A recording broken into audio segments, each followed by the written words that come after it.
नमस्कार, आप देख रहे हैं द स्पॉटलाइट न्यूज और मैं हूं आपके साथ कीर्ति तिवारी। करनी सेना से जुड़े नेता हिमांशु सिंह हत्या मामले में आपको बता दें कि आज जमशेदपुर बंद का बीजेपी ने आह्वान किया है। सुबह से ही जमशेदपुर बंद है, सड़कों पर सन्नाटा पसरा है, आवागमन बाधित है। अगर बीजेपी कार्यकर्ताओं की बात की जाए तो बीजेपी कार्यकर्ता सुबह से ही जमशेदपुर बंद के दौरान हंगामा करते नजर आए। उन्होंने जमशेदपुर में बिगड़ते कानून व्यवस्था को लेकर वर्तमान सरकार पर निशाना भी साधा। आपको बता दें कि डबल डाउन बार कांड, जहां पर हिमांशु सिंह की निर्मम हत्या कर दी गई, वो भी पीसीआर वैन से खींचकर उन्हें चाकू से गोद दिया गया। पुलिस वहां पर मूक दर्शक बनकर देखती रही। उसके बाद इस पूरे मामले पर जहां परिजनों ने न्याय की गुहार लगाई, वहीं इस पर राजनीति भी शुरू हो गई। जाहिर सी बात है, इस पूरे मामले को लेकर बीजेपी ने सरकार को घेरा और कहा कि इस पर फौरन कार्रवाई होनी चाहिए, न्याय होना चाहिए। कार्रवाई के मद्देनजर मुख्यमंत्री हेमंत सोरेन ने तत्काल एसएसपी और जाहिर सी बात है सरायकेला एसपी को निलंबित भी कर दिया। साथ ही साथ 3 पुलिसकर्मियों को भी निलंबित किया गया। लेकिन क्या इतनी कार्रवाई काफी थी? पुलिस ने इस मामले में तत्परता दिखाते हुए अब तक 10 लोगों को हिरासत में भी लिया है, जिसमें 3 नाबालिग हैं। लेकिन 5 मुजरिम, 5 आरोपी अब भी फरार हैं। इस पूरे मामले को देखते हुए आज एनडीए ने जमशेदपुर बंद का आह्वान किया।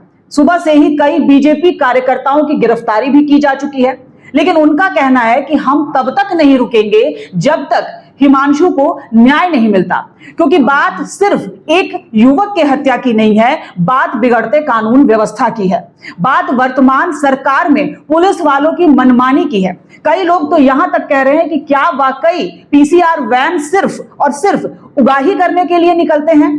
अगर पीसीआर वैन से खींचकर पुलिस के सामने किसी युवक की निर्मम हत्या की जा रही है और पुलिस वहां पर मूक दर्शक बनी खड़ी है, तो क्या पुलिस को भी अपराधियों का डर है? अगर पुलिस के सामने कोई अपराधी हथियार लहरा रहा है और एक जिंदा युवक को लाश में तब्दील कर रहा है, तो क्या पुलिस निर्मम उस हत्या को देखती रहेगी? क्या पुलिस ने ट्रेनिंग नहीं ली है कि उन अपराधियों को सबक सिखा सके, उन अपराधियों को गोली मार सके, उन अपराधियों को वहीं पर रोक सके? इससे साफ जाहिर होता है कि जमशेदपुर ही नहीं बल्कि पूरे झारखंड में आपराधिक गतिविधियां जो है अपनी चरम सीमा पर है।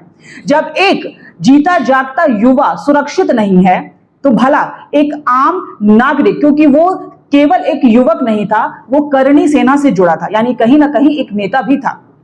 उसने अपने भविष्य के लिए कई सपने भी देखे थे, लेकिन अब वो जा चुका है। लेकिन सबसे बड़ी बात यह है कि उसके जाने के बाद हम कितना भी धरना प्रदर्शन कर लें, हम कितनी भी न्याय की गुहार लगा लें, लेकिन हमारे रक्षक जब तक हमारी रक्षा के लिए सड़कों पर उतरेंगे नहीं, हमारे रक्षक जब तक हमारी रक्षा करेंगे नहीं, हम अपनी रक्षा स्वयं कैसे करें? अगर हम अपनी रक्षा स्वयं करने लगेंगे तो इन रक्षकों की क्या जरूरत है? फिर पुलिसकर्मियों की क्या जरूरत है? क्या पुलिसकर्मी सिर्फ मूक दर्शक बनकर देखने के लिए हैं?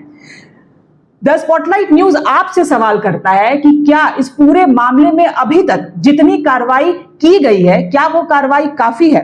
हालांकि सरकार ने स्पष्ट रूप से कहा है कि हमने जितनी भी कार्रवाई की है अभी तक वो काफी है, और उससे भी बड़ी बात है कि हम आगे भी इस पूरे मामले पर कार्रवाई करेंगे। जो आरोपी फरार हैं उनकी तलाश जो है वो लगातार जारी है। लेकिन बीजेपी का कहना यह है कि ये कोई कार्रवाई नहीं है, बल्कि यह खाना पूर्ति है, यानी जुबानी जंग तो अब भी जारी है, साथ ही साथ इस पूरे मामले पर राजनीति भी जारी है। लेकिन एक आम जनता जो सरकार के भरोसे बैठी है, एक आम जनता जो पुलिस के भरोसे बैठी है, एक आम जनता जो यह सोच रही है कि हाँ हम सुरक्षित हैं क्योंकि हमारी सुरक्षा के लिए दिन रात पुलिसकर्मी तैनात है, हमारी सुरक्षा के लिए हमारी वर्तमान सरकार जो है वो तैनात है, तो क्या वाकई एक आम नागरिक सुरक्षित है? यह सवाल आपसे है। आप हमें कमेंट बॉक्स में लिखकर जरूर बताएं कि आखिर हिमांशु हत्या मामले में और क्या होना चाहिए। हिमांशु हत्या मामले में क्या जिस तरह से विपक्ष जो है वो सरकार को घेर रहा है और जिस तरह से सरकार जो है वो जवाबी कार्रवाई कर रही है, क्या उतना काफी है? आने वाले समय में झारखंड की स्थिति और क्या हो सकती है? आने वाले समय में झारखंड और झारखंड की जनता खुद को कैसे सुरक्षित महसूस करेंगे? यह सवाल द स्पॉटलाइट के जरिए एक आम जनता की आवाज बनकर हम आपसे पूछ रहे हैं।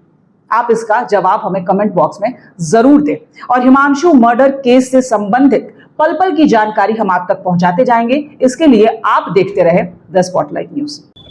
आपके लोकतंत्र के चौथे स्तंभ के प्रहरी के रूप में आप सब विराजमान है। सर्वविदित है कि जमशेदपुर की स्थिति क्या है। कल कदमा में रात को गोली चली है, तो लोगों ने पूछा गोलियां चली, आप इसके बारे में क्या कहना चाहते हैं।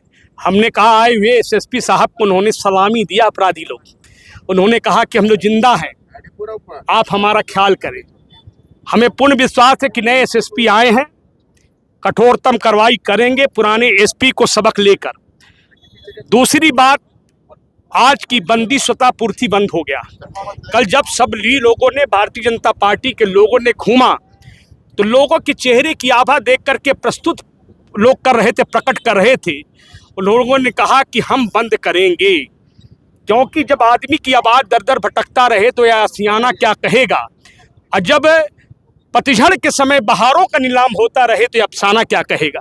सवाल क्या है कि परिस्थिति का निर्माण है। आज इस शहर में सट्टा चल रहा, मटका चल रहा है, लॉटरी चल रहा, जुआ चल रहा है, चेन चिंतई चल रहा है, चापर चल रहा है और हत्या चल रही है। एक हिमांशु की मौत का सवाल नहीं है।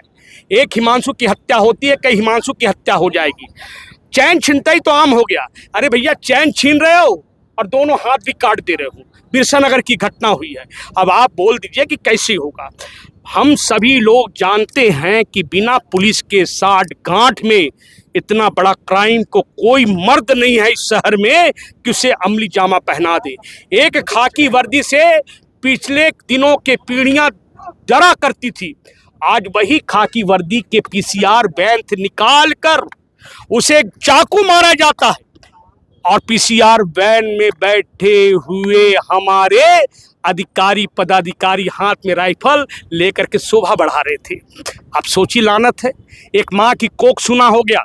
हिमांशु की मौत को लेकर के केवल हम प्रदर्शन नहीं कर रहे हैं, हम आने वाले पीढ़ियों में और हिमांशु की मौत ना हो जाए और माँ की कोख सुनी ना हो जाए, ब्राउन शुगर का कारोबार बढ़ ना जाए।